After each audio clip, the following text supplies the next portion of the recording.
শুক্রবার শেষ রাতে ইরানি বাহিনী তাদের আলোচিত অপারেশন ট্রু প্রমিস 4 এর ৮৩তম ধাপের ভয়াবহ আক্রমণ চালিয়েছে।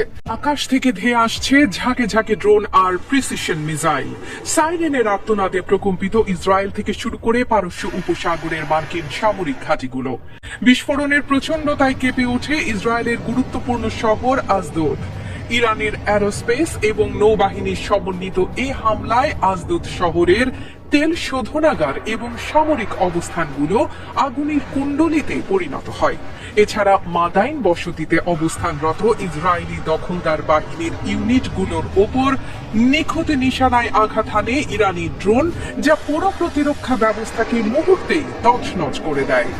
এবারের অভিযানের মূল লক্ষ্যবস্তু কেবল ইসরায়েল ছিল না, বরং এই আগুনের আঁচ সরাসরি লেগেছে পেন্টাগনের গায়েও।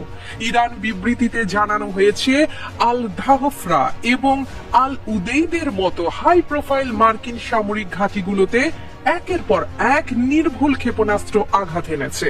এমনকি মার্কিন সামরিক গোয়েন্দা তথ্য বিনিময় কেন্দ্র এবং যুদ্ধ বিমানের জ্বালানি ডিপোগুলোকেও মাটির সাথে মিশিয়ে দিয়েছে ইরানের দীর্ঘ পাল্লার মিসাইল।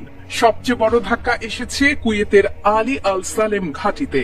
সেখানে ড্রোন এবং কার্গো বিমানের মেইনটেনেন্স হ্যাঙ্গারগুলো ধ্বংসের পাশাপাশি বাহরাইনের শেখ ইসা ঘাঁটিতে থাকা মার্কিন প্যাট্রিয়ট ক্ষেপণাস্ত্র প্রতিরক্ষা ব্যবস্থার মেরামত কেন্দ্রগুলো এখন শুধুই ধ্বংসস্তূপ।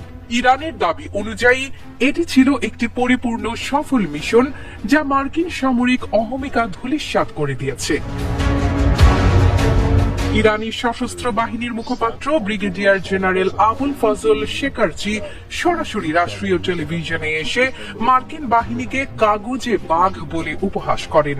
তিনি এক চাঞ্চল্যকর পরিসংখ্যানে দাবি করেন, গত ২৮ ফেব্রুয়ারি থেকে শুরু হওয়া এই যুদ্ধে এ পর্যন্ত ৬০০ থেকে ৮০০ মার্কিন সৈন্য নিহত হয়েছে এবং আহতের সংখ্যা প্রায় ৫,০০০। তিনি আরো জানান, মধ্যপ্রাচ্যে অবস্থিত ১৭টি মার্কিন ঘাঁটি এখন ব্যবহারের অনুপযোগী হয়ে পড়েছে।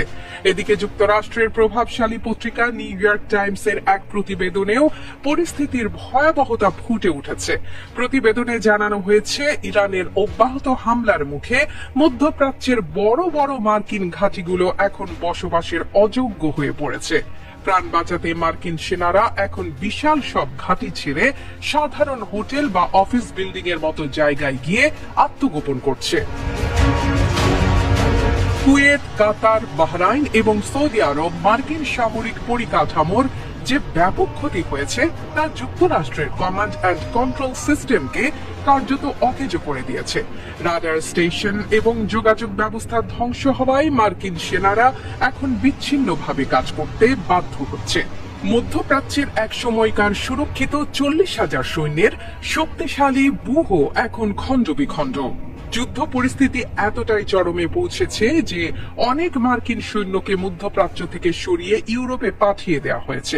পেন্টাগন স্বীকার করেছে যে এই ছড়িয়ে ছিটিয়ে থাকা অবস্থায় ভারী অস্ত্রশস্ত্র পরিচালনা করা অসম্ভব হয়ে পড়েছে, যা ওয়াশিংটনের আঞ্চলিক প্রভাবকে এক গভীর সংকটের মুখে ঠেলে দিয়েছে।